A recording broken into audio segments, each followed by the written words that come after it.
Hello friends, welcome to CSL. So today we'll continue with the fifth lecture in the MCQ series and the PWD AE3F solved question paper that we have started in the last video, the structural engineering part. So this is the second part of the structural engineering. Okay, so I told you 20 question came. In the last video I covered 5 question. In this also we'll cover around 5 question. Then we'll move to the design part, the RCC part in the next video. Okay guys, in the last video I made one silly mistake about the propped cantilever effective length. So L effective will be L by root 2. Okay, it's not L by 2 root 2. So this is wrong, this is right. I have corrected in the comment section in the previous video. Okay, so please do watch the previous video if you have missed anything. Okay, so let's start with the some new problems.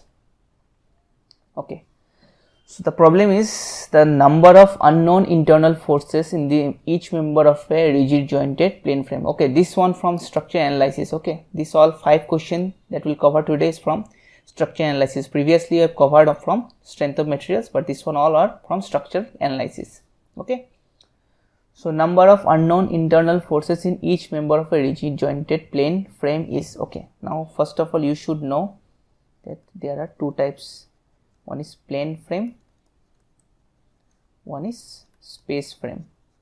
Okay, plane frame is the 2-dimensional, space frame 3-dimensional.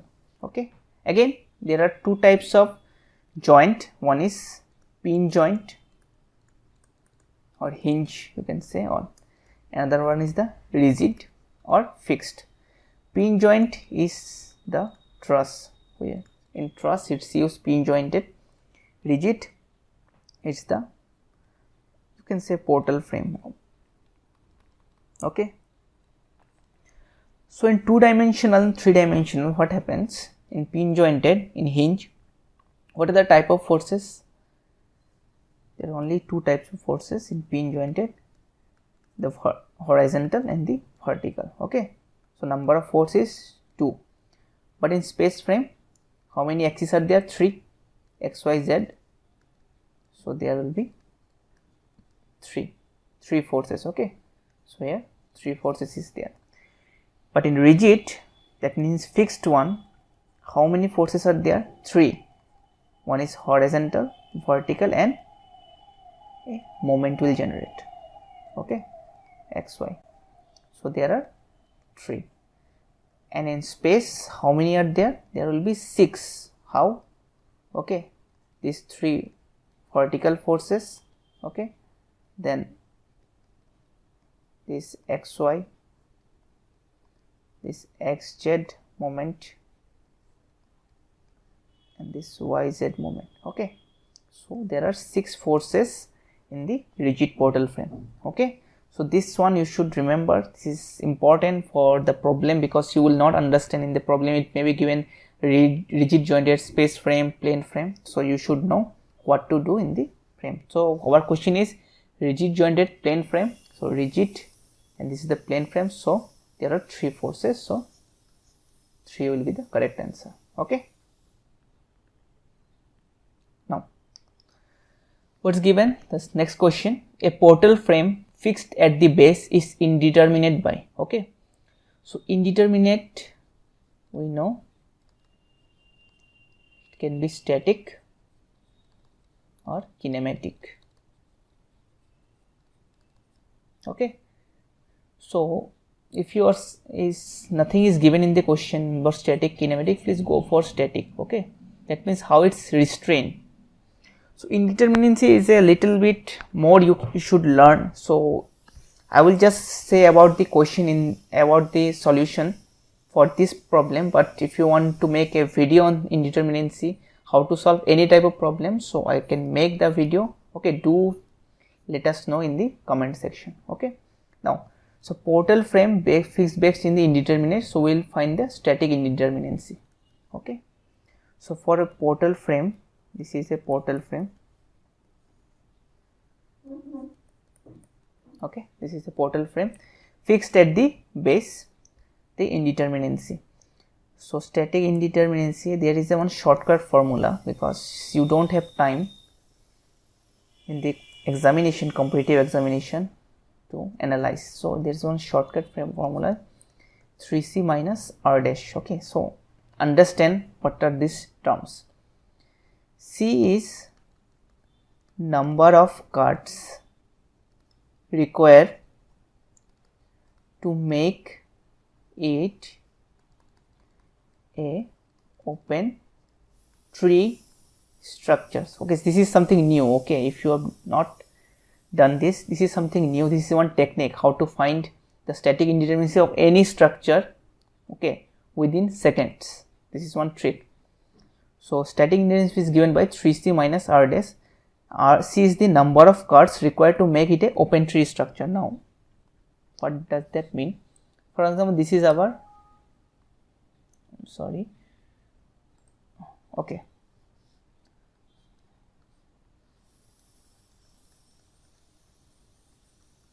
so this is our portal frame. Okay, so it's C is the number of cards to make it a open structure. So if I cut, always the cut should be in the horizontal plane, okay, not in the vertical plane. So if I cut in this plane, so we'll get this type of structure. So it's open, okay, so it's open, so one cut is enough to make it a open structure. Now first, if we see more examples, if this is one portal frame, so how many cuts will be required? If we say one cut, then this is one problem. Now this is one, but this is not a open structure because it's a closed loop. Okay, this loop is closed, so it's not, one cut is not necessary, not enough, so we have to cut it two. Then this one frame, this one will be there, and this one. So number of cuts will be 2 for this one, and for one. So please practice more portal frame, then you will understand how many cuts required. So here C will be 1. Okay, so C for this portal frame will be 1. R dash, number of reaction required to make it a rigid structure. Okay, now what does that mean? For example, our portal frame is not rigid in all the joint. Okay, it's fixed here, but it's hinge here. So R dash is number of reaction required to make it fixed. So this is hinge, it has 2 reaction already, I have to make it fixed, means we have to add one more reaction. Okay, so R dash will be 1 because it's fixed already, I have to make this fixed, so R dash will be 1. If the portal frame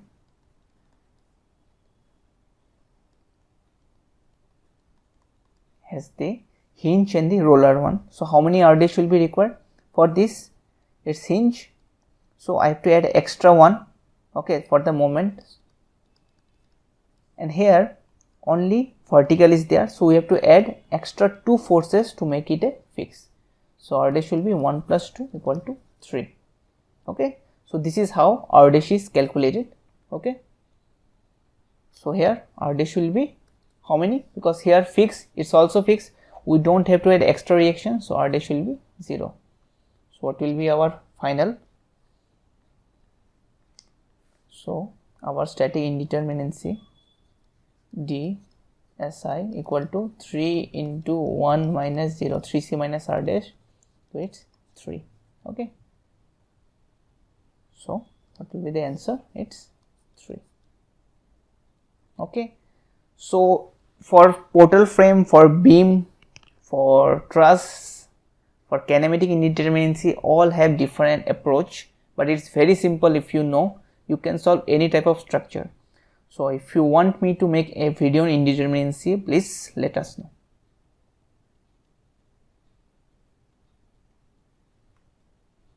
Okay, now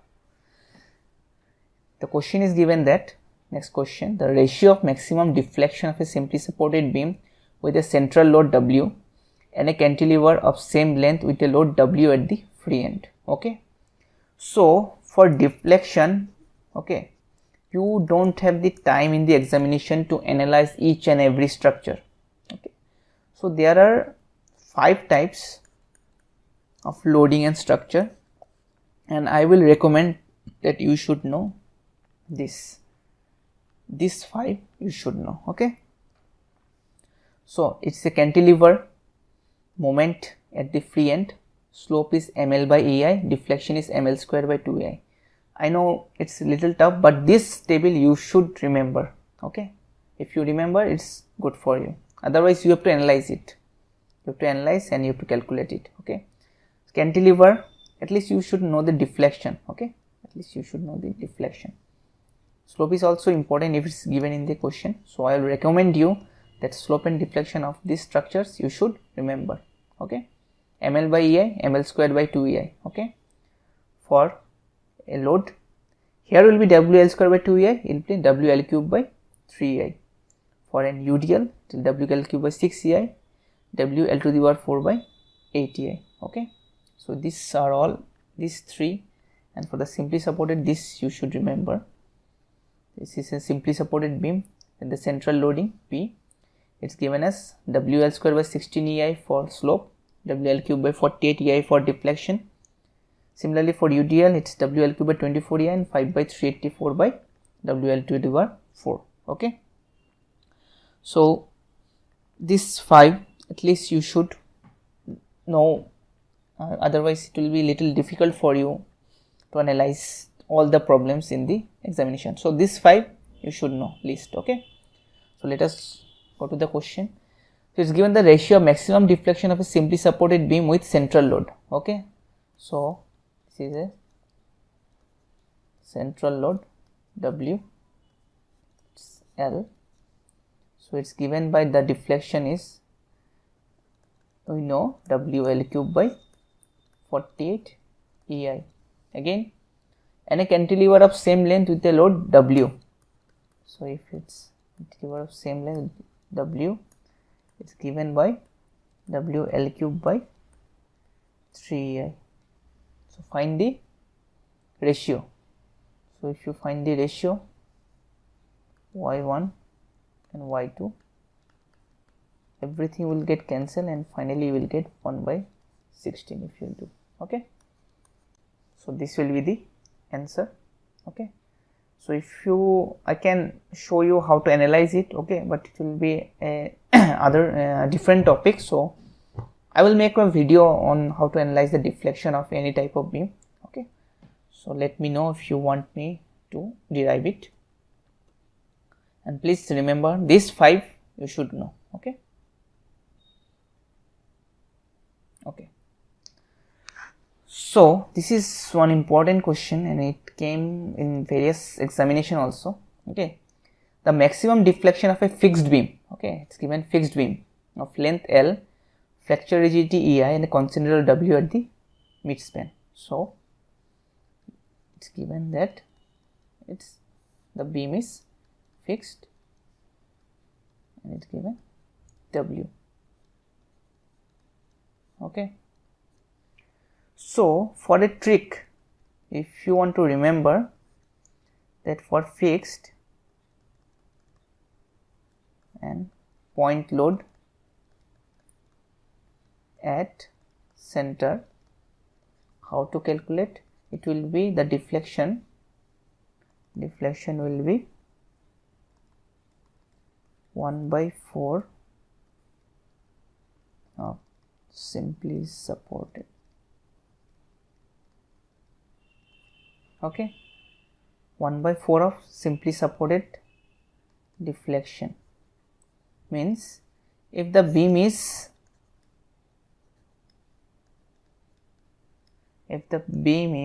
simply supported of length L, what is the deflection? The deflection will be W L cube by 48 ei. We know, we just see in the previous problem. For fixed one, what will be the answer? It is 1 by 4 48 EI, that means W L cube by 192 EI. Okay, so this is actually, if you remember, this is 1 by 4. By chance in the examination if you forget, okay, what will be the, so how to analyze it I can show you. Okay, so we know actually this is the answer. Okay, but if you forget for a fixed beam, because you can't remember everything in the examination, if you forget by chance, then how to analyze it? Okay, for fixed beam, if you have to calculate the deflection, okay, this is length L, always follow conjugate beam method, because there are many methods to find the deflection. So conjugate beam method. Okay, so what's there in the conjugate beam method? In the conjugate beam method, we have to find out the bending moment diagram, then you have to put as a loading, okay, as a loading above the beam, and then we have to find the moment at the center, okay, or where you have to find the deflection, you have to find the moment about the beam, then we will get the answer. So in conjugate beam, if the support is hinge, it becomes hinge. Okay, if the support is fixed, it becomes free. If the support is free, it becomes fixed. So in conjugate beam method, both the supports are fixed, so it becomes free. Okay, that's why for fixed, conjugate beam is easy actually. So what we have to do first, we have to calculate the bending moment diagram. Okay, so for a fixed beam, how to calculate the bending moment diagram?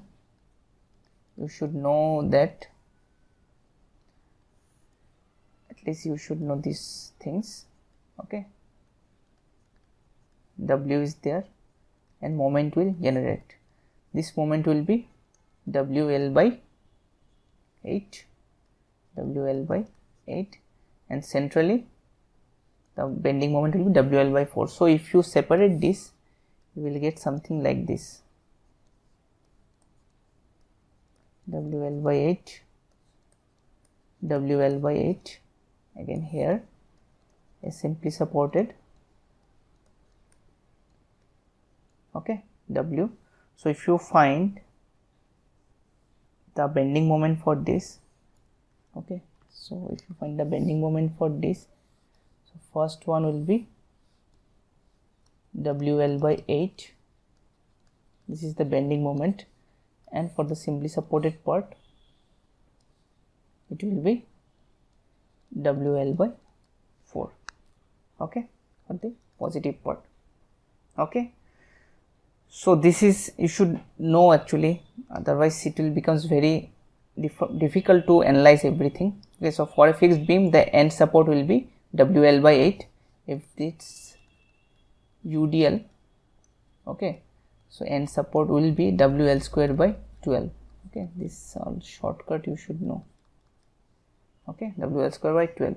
But for a point load and for a fixed beam, the end support is WL by 8. So if then in the fixed beam, what we have done, we have to just separate it. Okay, so one will get only the beam and the moment, and the other will get as a simply supported beam. So for the moment and the beam, we will get a rectangular BMD WL by 8. Again for a simply supported, we know we will get a triangular BMD WL by 4. Now to the deflection for a fixed beam, what we have to do, we have to just find the moment at the midspan from either left or right. Okay, so this area and this area we have to do the moment, and we just have to plus or minus it. So this is a negative part, this is a positive part. So first we will do the negative part. What will be the area? This will be your L by 2. So the area will be, it will be negative. Okay, WL by 8 into L by 2. The moment will be again at the midspan, it will be L by 4, plus for this half, this is your L by 2 into WL by 4, again CG from this one will be 1 by 3 into L by 2. Okay, so if you do this, you will get WL cube by 64. Okay, EI will be there because here it will be EI will be there. Okay, the flexural rigidity will be there. Okay, plus, so if you do this, you will get WL cube by 41648 EI. Okay, so if you do this, you will get WL cube by 192. So this is the answer. Okay, so either you can remember this 1 by 4 of the simply supported, but if you forget it, just follow the conjugate beam method and just draw the bending moment diagram and find the moment at the midspan. So this will be easy. Okay, so next one is, in a moment distribution method, the sum of distribution factor of all the members meeting at any joint. This is the most important question. It came in almost every examination. Okay, so in moment distribution method, what is the sum of distribution factors? Okay, so let us say this is one frame.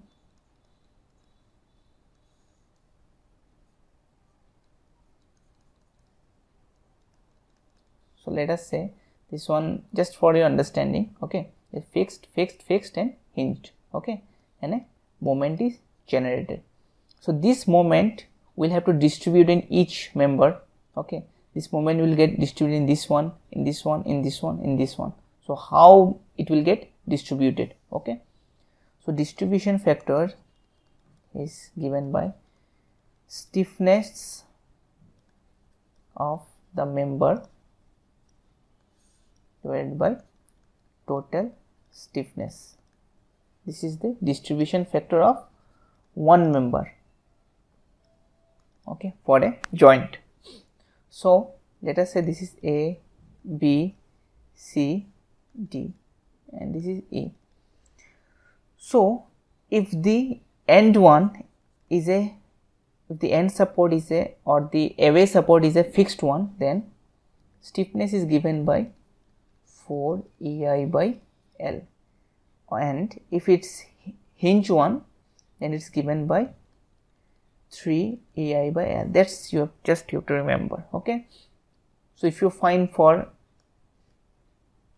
distribution factor for ED, so we'll get 3 EI by L, then total stiffness will be, you have to add everything, 3 EI by L plus 4 EI by L plus 4 EI by L plus 4 EI by L. So you will get 0 point something you will get, okay, in percentage or in value. So if you calculate all the distribution factor of all the members and you add it, you will always get the value 1. Why 1? Because distribution factor means you have to divide this moment into all the members equally. Equally means depending on the length and end condition, you have to divide it. So if you add all the members, distribution factor will always get 1. Like in percentage, if you add all the percentage, you should get 100%. Similarly, distribution factor, if you add all the members, you will get 1. So 1 will be the answer. This is one of the most important question that came. Okay, so these are all the 5 questions that came in the structure analysis part. Not bit easy, but if you know, you can do, obviously you can do. Okay, so in the next video we'll go with the design part. Okay, thank you. Thank you everyone for watching the video. Please follow our page for more civil engineering videos. Please follow us on Facebook. Do not forget to hit the like, share and subscribe button and press the bell icon to never miss an update from CSL. Thank you.